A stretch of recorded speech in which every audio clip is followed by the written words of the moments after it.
Bob Jones.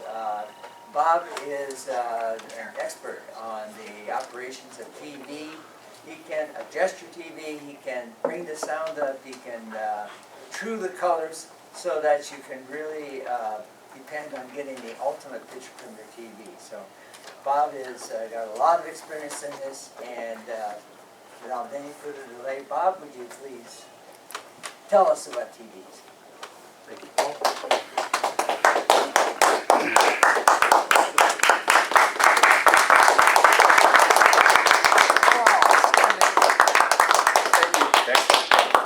Stop!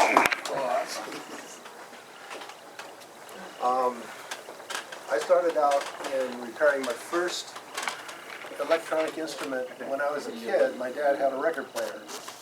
One of these old RCA Victor open-the-lid record players with a couple of knobs on it, and it wasn't working. It took me 5 hours.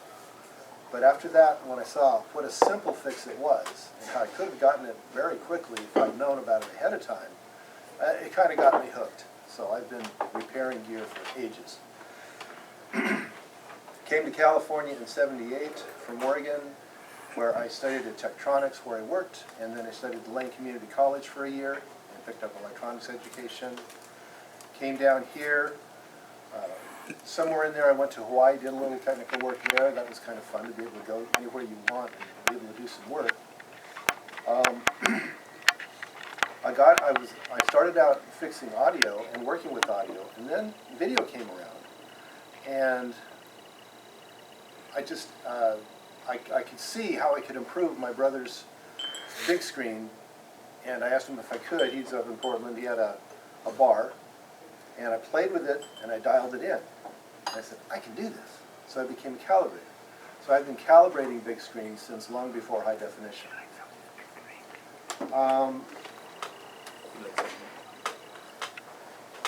I want to just go through a few things that we need to know as consumers. There's been a lot of piracy of movies, and that's where HDMI came from. HDMI is a connection method that takes the audio and the video, puts it all in one wire, and it makes hookups really, really easy. But the reason it came along is because everybody was pirating things. People in China will take a video cam to a new movie, and then they'll put it on the internet. You can download it through torrent. It'll just keep on loading until you've got the movie in your hands. So HDMI came along, and it's an encryption, decryption method. So it's very valuable these days, especially for installers and integrators. They get to do things a lot more quickly.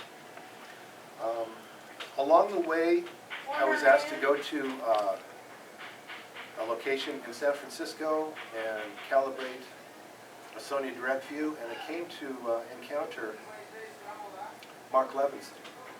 Mark Levinson has the highest quality audio gear I've ever seen or heard. It's like that the music is just levitating in space. The instruments, the musicians, it's all right there in front of you. He happened to be at Bill Joy's house. Red Rose Music was the entity that he had at the time. He had sold the name Mark Levinson years ago, which still exists. But he wanted to do things under other names. And so he created Red Rose Music, he created Cello. Red Rose Music was installing a system upstairs when I was doing this big screen. I didn't know that at the time. But all of a sudden I started hearing live music. Bill Joy's house, he's the co-founder of Sun Microsystems, was 4 stories tall. It was one of the kind of vertical kind of places. And this was 2 floors up, and it sounded live. And so I went up there and I got to see this. Well, it turned out that it was Red Rose Music equipment. And it sounded so lifelike and so real that I actually thought it was live music. And I asked about it, and they said, well, have you heard of Mark Levinson? I said, yes. Well, it's Mark Levinson equipment. So that's how I came to find out about Mark Levinson. A couple of days later, he came to examine the installation, and we got to talking. And he said, bring me customers, Bob. I want to work directly with you. And so I can get you in touch with Mark Levinson directly. You can have a 3-way phone call with him in Venice, Italy, where he lives now. He now has a line of instruments called the Daniel Hertz line.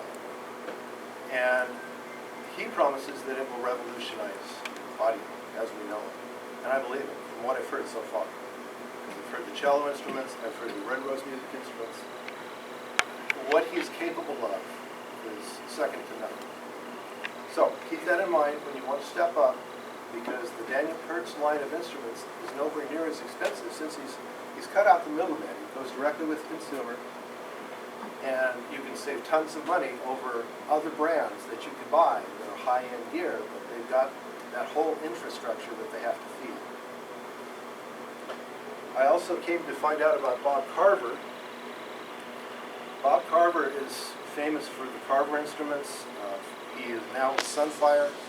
He started out by taking a Folgers coffee can and building an amp in this Folgers coffee can that was capable of 300 watts per channel at 0.03 total harmonic distortion, which is incredibly small. He didn't have the funds to actually build this into a nice looking set and all that yet, but he knew what he was doing, and so he took this coffee can with an amplifier built into it down to the local Macintosh clinic. Back then, Macintosh Audio would come in and do a clinic. You could bring whatever gear you had, and they would check it out as to how powerful it was, what the distortion rating was, and they give you an actual printed readout. So he got this printout that said 300, I think it was 350 watts per channel at 0.03 on paper, and he used that to send out to various people to build his business and start his business. So there's some interesting stories out there. I am an ISF calibrator. Like I said, I've been doing that since before high definition came around. And the primary aspect of ISF calibration is to get your grayscale correct, because that's what you build your color on. This is called the TVS Pro. And when I plug it in, it will give you colors, these buttons, or it will give you different shades of black and white, different levels of black and white, and either 6,500 degrees Kelvin or 5,400 degrees Kelvin for black and white. You turn this on, it appears here. There's a window here. I look at your set with a grayscale pattern on it. I compare your gray at the different light levels with this gray. Then I adjust your set until it's correct. And that's how I do a calibration. You can do a calibration with a color analyzer and a pod, and a laptop, and all sorts of, it just takes a long time to do it that way. I can do it that way too. This is much simpler. So with this, and my knowledge and experience, I can make sure that your display looks fantastic. It gives you that lifelike realism that really makes you get away from it, allows you to get away from it.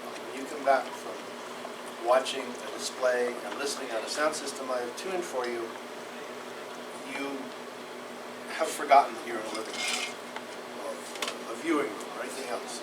You've been away, and all of a sudden you're back. It's like, whoa. Anyway, it's a fascinating field. The people I want to help are people with bars who have TVs, consumers who have TVs. I did a lot of work for the Veterans Memorial Senior Center over in Redwood City last year. They have PA systems that needed help. They had a 280-seat theater that needed help. I did all that. And those are the kinds of people I want to help, people who have audio-video gear. I can fix them, I can tweak them, I can tune them, I can install them, I can troubleshoot them. If you have something wrong with your system and you don't quite know where the problem is, have me over, I'll pin it down for you. And either I'll fix it or I'll get it fixed for you. So that's the basics of what I do. Any questions? I guess I covered it.